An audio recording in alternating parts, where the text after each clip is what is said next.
Well, folks, if you enjoy dissecting small woodland creatures, setting structure fires, and generally have a moral standing that's lying down, boy, do we have a show for you! Everyone else should probably run and hide. Oh, they're here! But are we? Do they know how to get out? Should we tell them?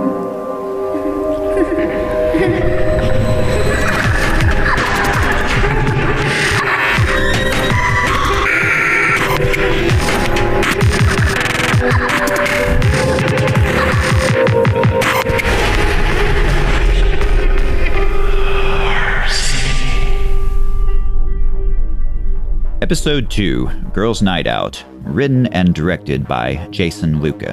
And The Crawlspace, written and directed by Jonas Stoltz. Friday night, I drew the late shift. The order came through over the radio to pick up a fare uptown and bring her to a place called The Bar. The owner obviously was not that creative with names. I turned up the radio to listen to the horror.city Mayoral debates. Real bunch of clowns this year. One candidate's a pro wrestler, the other thinks he's a space alien.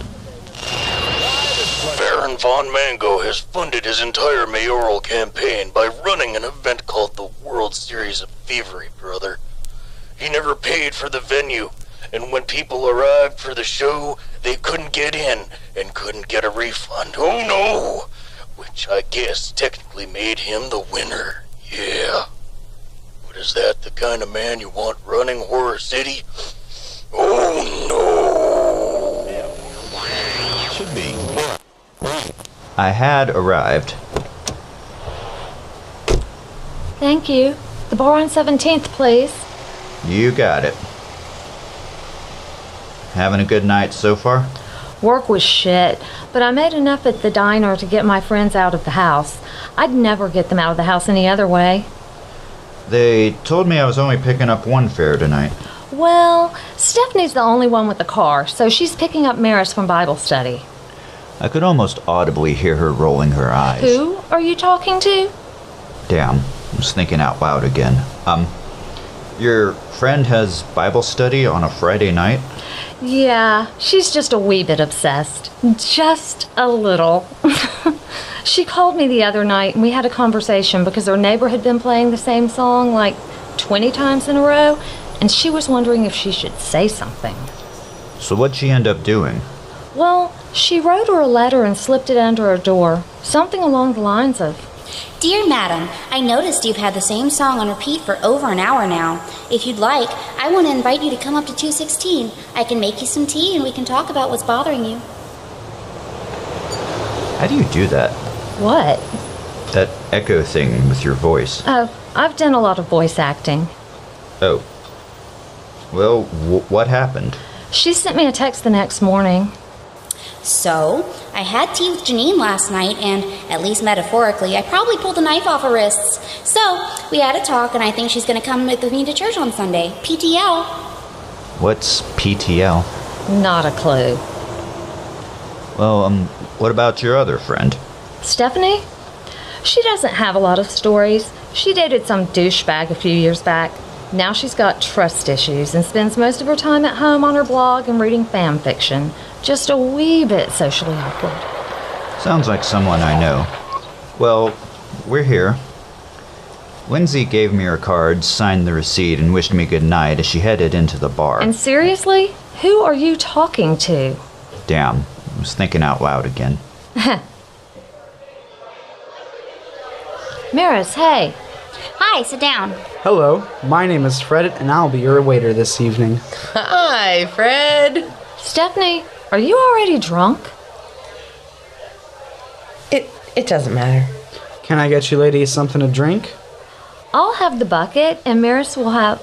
Hold on, let me guess. Sweet tea with lemon, no ice. No, fuck me up. You're gonna get so wasted. Okay. I don't even know how to react to that. So, what's good here? Well, let me check the menu. Okay, so you go to church. So, red wine? That looks satisfactory. Okay, how about I can't even pronounce it. That one, Stephanie. What? You know what? Never mind. It's obviously you did a little pre-gaming. I just had a beer while we were waiting. One beer? You're completely inebriated. Granted, if this is all it takes to cure your social anxiety. I mean 1 beer. Do the math. Yeah. We'll just have that for now. Alright. So, Maris, why'd you pick this bar? I don't know. It seemed like a decent place. Yeah, but you usually pick places with food, so you don't have to sit there awkwardly with a glass of tea all night. True. Maybe I just need a change. Here you go, ladies. Yeah, but isn't this the bar next door to where they have the monthly furry convention? No. Well, yes, it is, but that's actually next weekend. Oh. I'll be taking that weekend off. I understand completely. Wait a minute. Of all the things people can be passionate about in this town, why put all your time and energy into that, you know? What? There's a furry convention next weekend. You're taking the whole weekend off. Oh my god, he's a furry. That's not why I'm taking the weekend off. He's a fucking furry. I'm not a furry. He's totally a furry. Stan, you're not helping. So, anyways, I have other tables to tend to. You ladies just let me know if you need anything. Hold up. Hold up. Yes? I have a question for you. Alright. So, does your furry suit come with a boner hatch? God damn it. I'm leaving. Anyway, how was your week? Nothing out of the ordinary, I guess. Hey, I'm gonna do the ice bucket challenge. Trying to do some biology research. But I don't want to get my hair wet. I thought your major was accounting. It's independent research. It's something I'd rather not talk about right now. Hold on, I got this. Okay, seriously? What's going on with you two? Stephanie, did you just pour ice down your shirt? No. Yes. Oh my god, are you okay? Let me get you a napkin or something. This hurts. It's really cold. Here. Okay, seriously, what's going on? Stephanie, half the time I have to force you to not sit there and stare at your phone and talk while you're out. And Maris, I usually can't even get you to say the word penis, and you're talking about the boner hatch in his furry suit? What's going on? Well, we might as well tell her. Okay, so now that I have a little alcohol in me, You've had 3 sips of your wine. I'm getting there. Anyways, so we're aliens. I took over Maris's brain and likewise with Stephanie. What? Welcome to the trip. We're at scouting party and we're trying to figure out what happened to the last few scouting parties. I'm not buying you alcohol again. But whatever. So your previous scouts died? What does this have to do with me? Well, the previous scout lasted about a month and somehow the human killed him. Well, 28 days to be exact. But it doesn't matter. It doesn't matter. Right. And we're trying to figure out what killed him. Well, okay, I guess. Do you have a... Stephanie, you're about to fall out of your chair. No, I'm... Oh!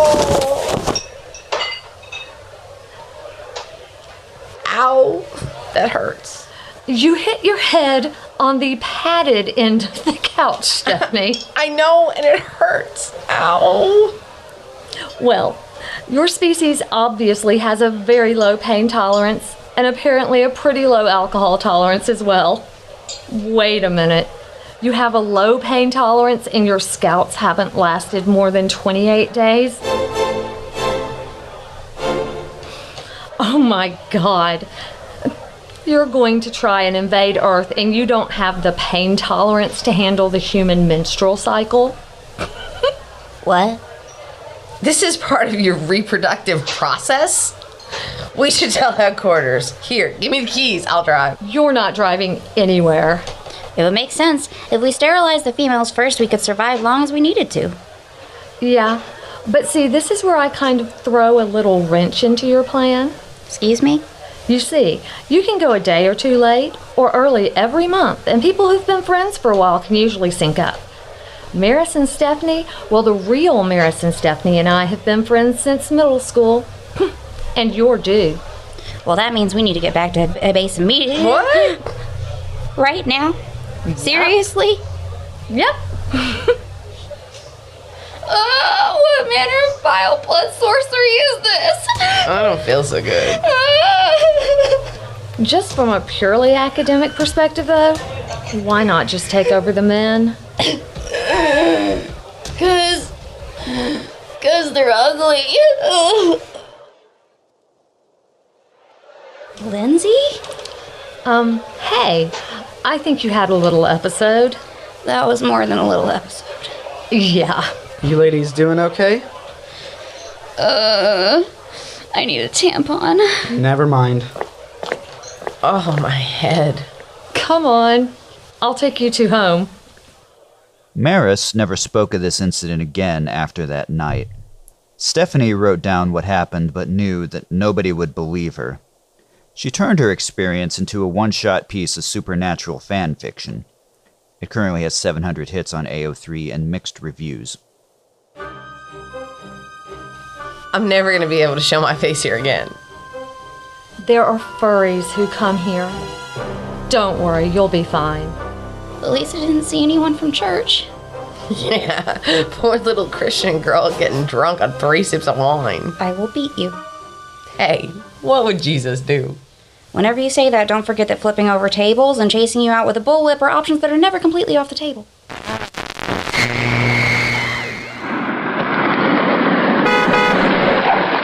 Are you tired of thumbing a ride and ending up with a thumb up your butt? Call Harbor City Cabs, where we only do that on request. We charge extra.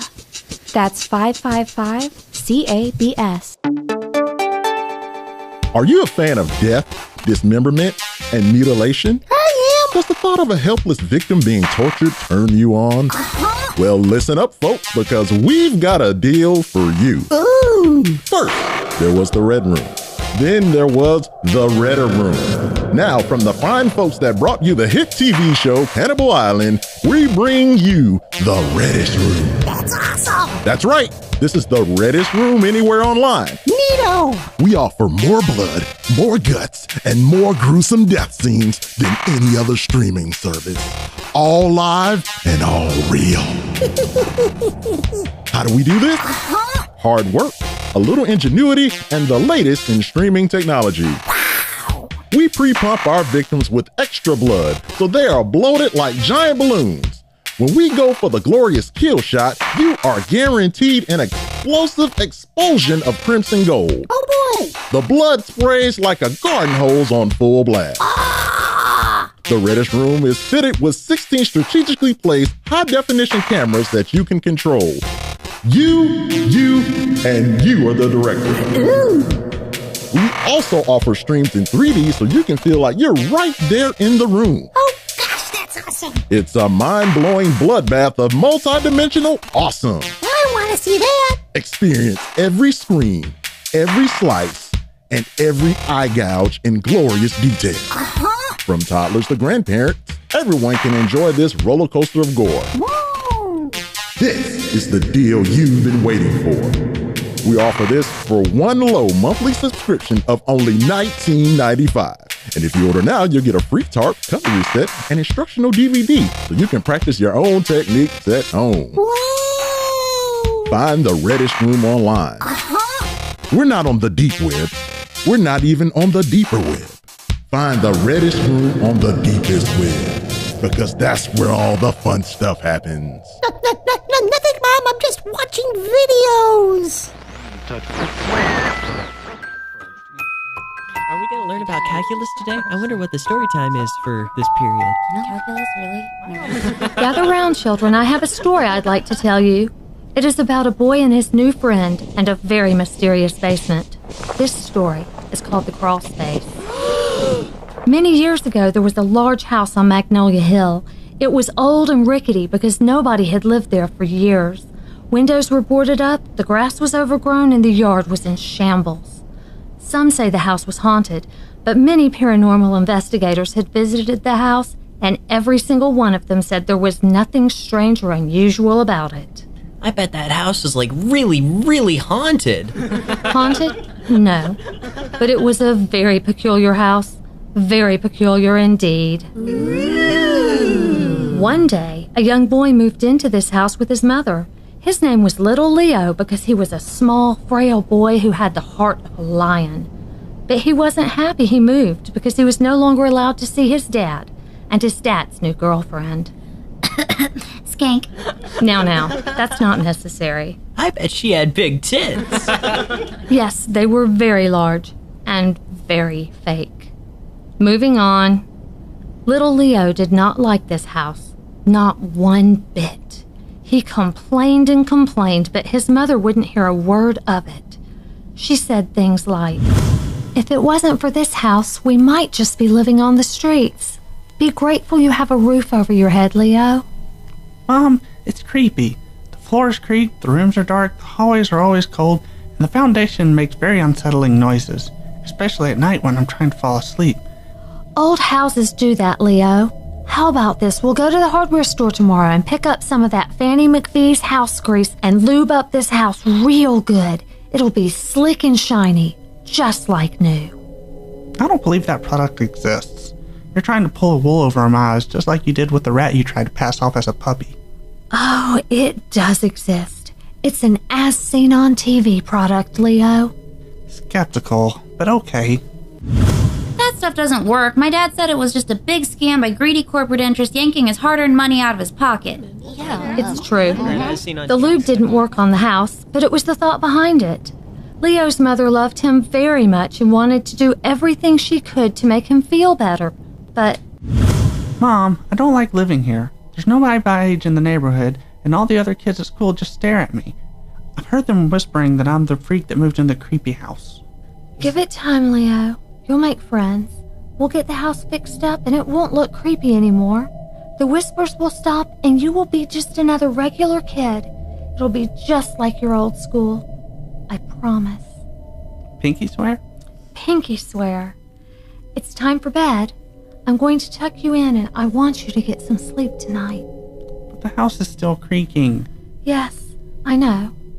But it's creaking less than last night. Still skeptical. Leo's mother tucked him into bed, kissed him on the forehead, and turned off the light. As she closed the door behind her, she whispered, "I love you," and she thought she heard him say it back. She was hoping tonight would be different. She was hoping that her son Leo would not be awakened in the middle of the night with panic attacks and night sweats. She was hoping that for once since they moved in, her son Leo would get the much-deserved sleep he needed. But this was not to be the case.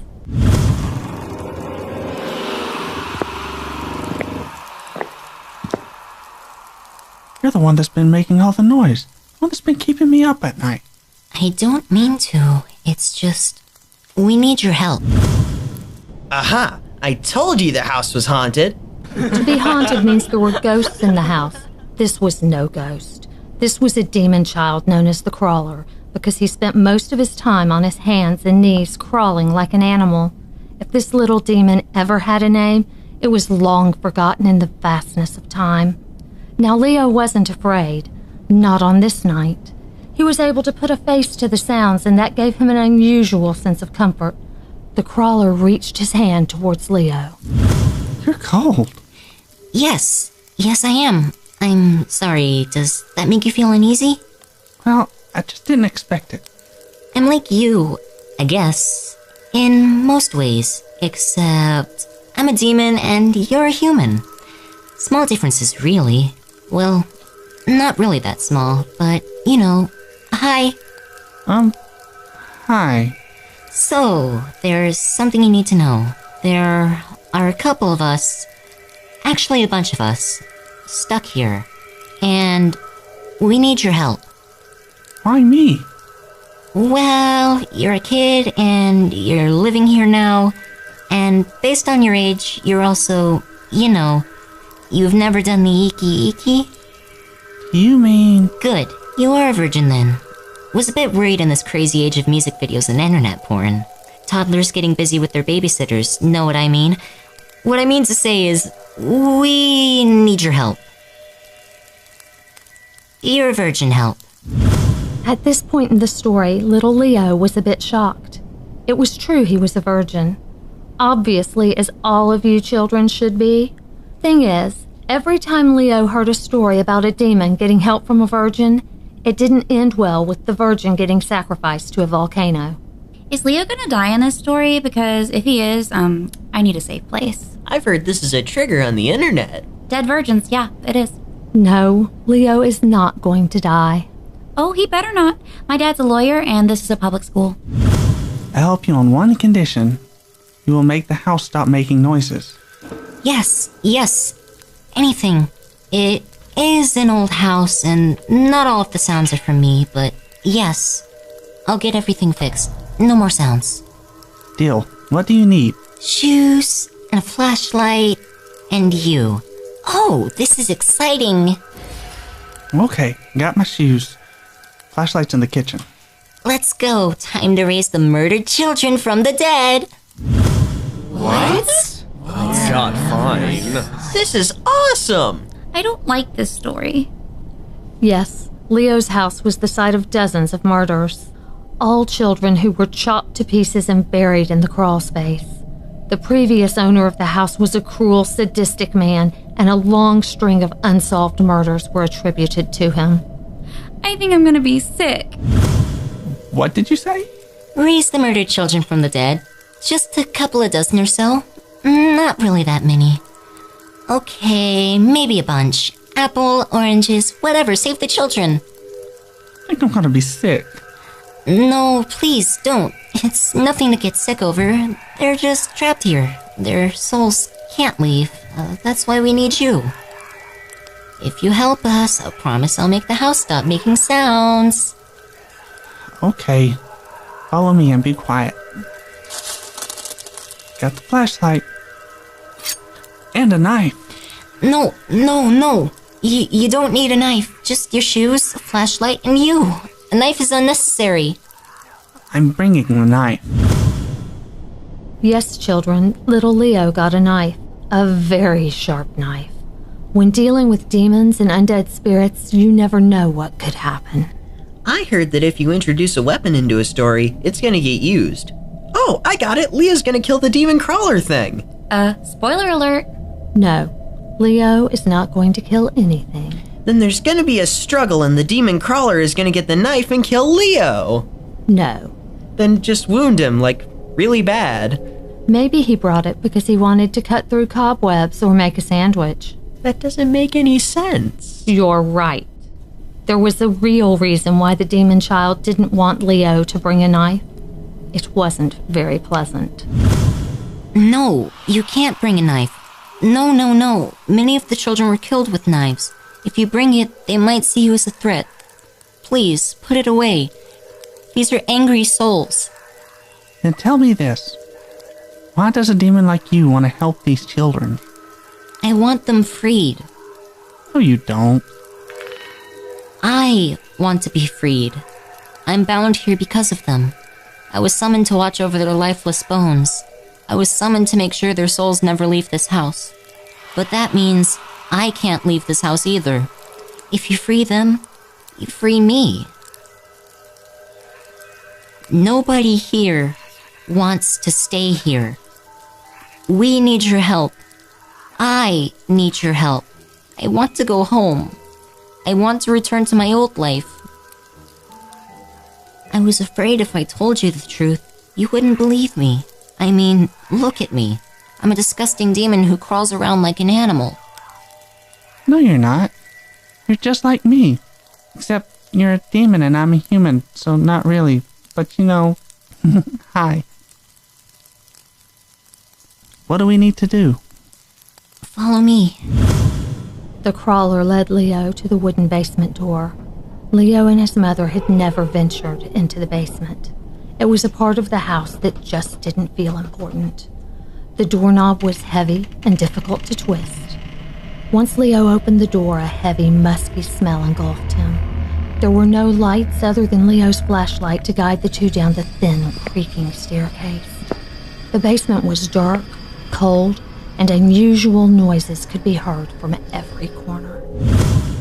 This is where I live. Down here, in the darkness. Yes, it's not always dark though. There are a couple of small windows that let some light in. They're originally boarded up, but I took the wood down. It's really cold too. Yes, death is cold, and this room has seen a lot of death. Too much death. So much the foundation is permanently stained with blood. And that right there, that's the crawlspace. That's where the bodies are buried. And you don't know how many? No, some are just parts. I don't know where the rest of them are. I've looked, but they're not in the house. I need you to follow me. Under there. In the crawlspace. I can't. Trust me, it's the only way you can set me free. And it's the only way you can set the souls of all those children free. I don't think Leo should go in there. It's obviously a trap. The crawler said that the previous owner was responsible for the deaths, and the crawler was the previous owner. No, he wasn't the owner. He just lived there. He was summoned by the owner. He knows too much. The crawler's the murderer. He's just trying to lure Leo into the crawlspace to kill him. Children, can I finish the story? God, fine. Leo did in fact enter the crawlspace. He was nervous and frightened, but for some reason he trusted this demon boy. Deep down inside, he felt that this was the right thing to do. And just like the crawler, Leo had to get onto his hands and knees to enter the crawlspace. The space was cramped and tight. The dirt beneath him crunched as he crawled through the darkness. He didn't know how many bodies were beneath him at any time. The crawler scurried into a deep corner of the crawlspace. Leo's flashlight focused on his contorted body. Come on, Leo, we're almost done. Why are we going so far into the back? We need to be at the place where I was first summoned. This is where you can send me back. Hurry! And by sending you back, the souls of the children will be free. Yes. What are all these symbols on the walls? They look like they were written in blood. They were. It was a part of the summoning. Here, take this book. What is this? I need you to read from it. I've already tagged the page. I've made the text phonetic. Just read my notes on the sides. This doesn't make any sense. You're going too fast. Can you just slow down? Please, just read it. Hurry. I don't understand. What in the hell? We don't have time. I need you to read the passage. What's going on? We're not supposed to be in here. We're disturbing their graves. The children? Yes, the children. Read the passage. Hurry. Read this? It's the only way. The corpses! They're alive! Read it before it's too late. And Leo started to read. He sounded words of an ancient foreign language the best he could. One by one, skeletal hands viciously poked through the dirt. Children's bodies pulled themselves up from the crawlspace floor. The crawler huddled in the corner as the deceased children moved towards him. Pools of blood bubbled from the ground, and the corpses were eager to soak it up. Flesh began to emerge on the skeletal frames. Dozens upon dozens of children, bones absorbing blood and becoming flesh. The demon boy, the crawler, was pinned into the corner, surrounded by deceased children rising from the dead. It didn't matter that he was trying to free them. No, he was the one who held them captive there. He was the demon who kept their souls from moving on. He may not have been the murderer, but he was just as guilty. Upon seeing what was happening, Leo stopped reading. Please. It was already too late. No. Please. It wasn't me. No. Please. No.